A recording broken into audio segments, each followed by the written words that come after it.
Hey, what's up, social media family? I hope everybody is having a super great day. I hope you're getting prepared for 2024. It is going to be an absolute amazing year.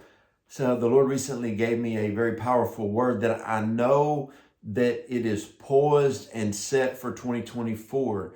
We were in a corporate prayer time and the Lord spoke something a little different to me, but as I was praying, I heard the Lord say pivoting point. When you think about a pivot, the main thing you think about is basketball when somebody gets the ball and they step one way, say like a defender becomes, well, what do? They pivot.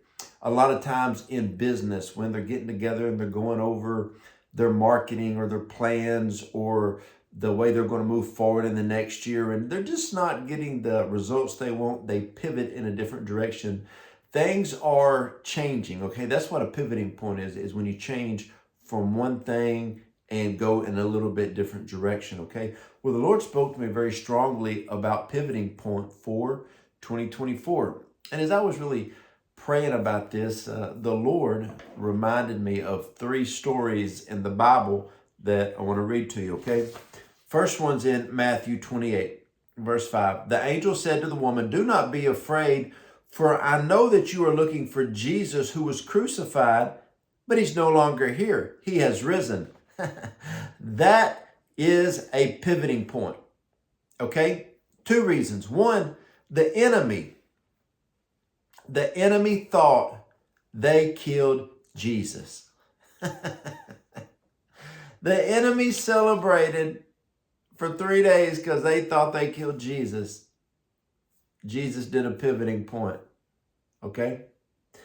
So then the scripture goes on to say, "Come and see the place where he was laying." Then they said, "Go quickly and tell all the disciples that he is risen from the dead." Okay, so you got to understand this. The disciples, they were sad. You know, they'd seen a lot of just signs, wonders, and miracles. But for 3 days, they were wondering, like, what, is he coming back or have we lost the Messiah? And then when they came and told them, pivoting point in the history of Christianity, okay?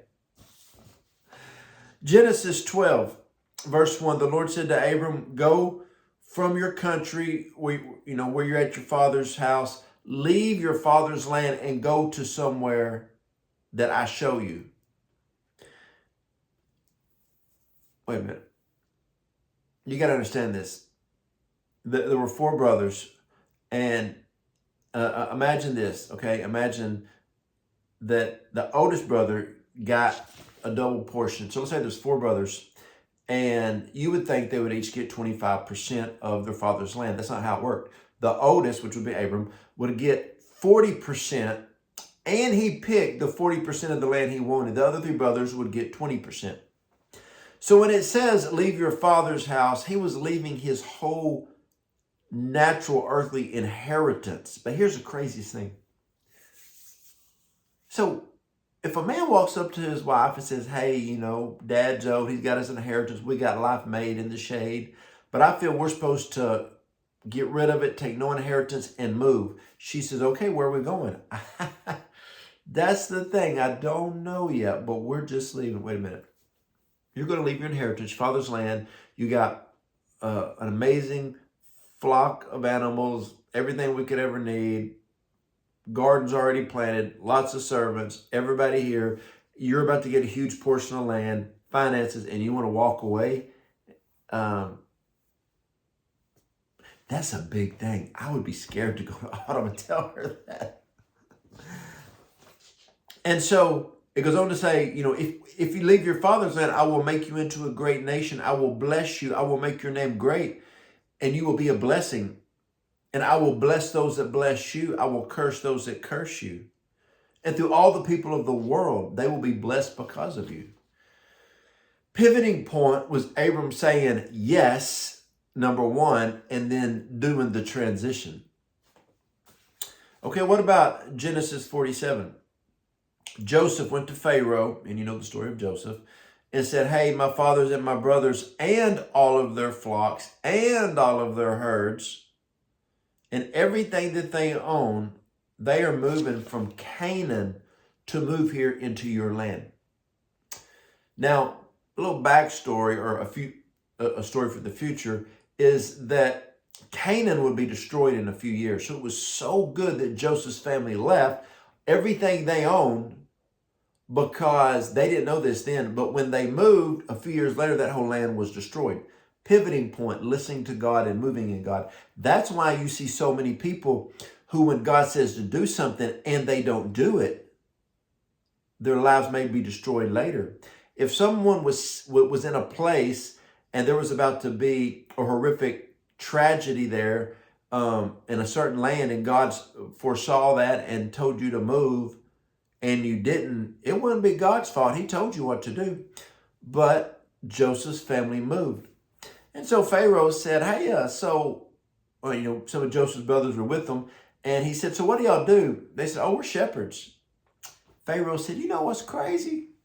I just put in the help wanted ads, an ad for a lot of shepherds. Would y'all be willing to watch over my flocks? They're like, oh yeah, Pharaoh, He says, I tell you what, I got this little piece of land called Goshen. Why don't y'all go live on Goshen? It's the best piece of land. And y'all take care of my flocks and keep your flocks there too. So hang on. We're going to do this pivoting point, and we're going to leave Canaan and come to your land. We're not from your land. We're coming into your land, and you are just going to give us the best piece of property? Give, G-I-V-E, give. They're not written. They're not, give.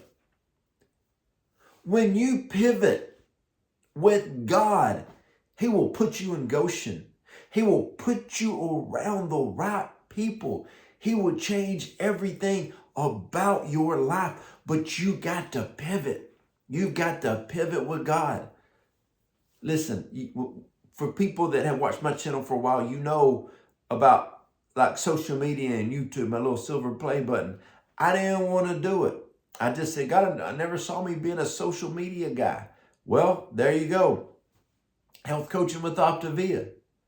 Being a coach, that wasn't on my radar. Starting Roar Church Texarkana, that wasn't on my radar. Writing all these books right here, that wasn't on my radar. But when I said yes to God, He used every yes as a pivoting point moving forward.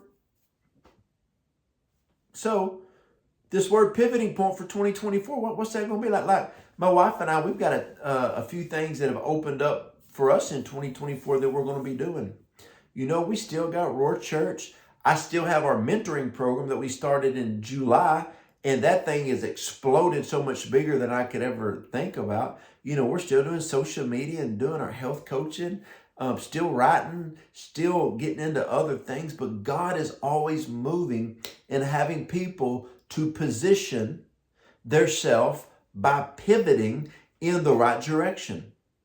2024 is going to be a great year, okay? So hope this video helped you, hope encouraged you, and get ready for the pivot. Now, if you need prayer, you know the drill. Go to my website, joejoedawson.net. Go to the contact button, hit it. There's a place for prayer. Go to the prayer requests, hit that. Send me a prayer request. I want to pray for you. Don't write me a book. I'm not going to read it. Write me a paragraph, okay? I want to help pray you through your pivoting season as you step in to the greater, okay? And who knows, you may want to pivot into some of the stuff that we're doing. You may want to join our mentoring program. You may want information about our health coaching program, or you becoming a health coach yourself. Shoot me an email. I would love to set up a one-on-one call with you and talk to you about what we have. It may be something that you may want to jump into in 2024, okay? Love you guys.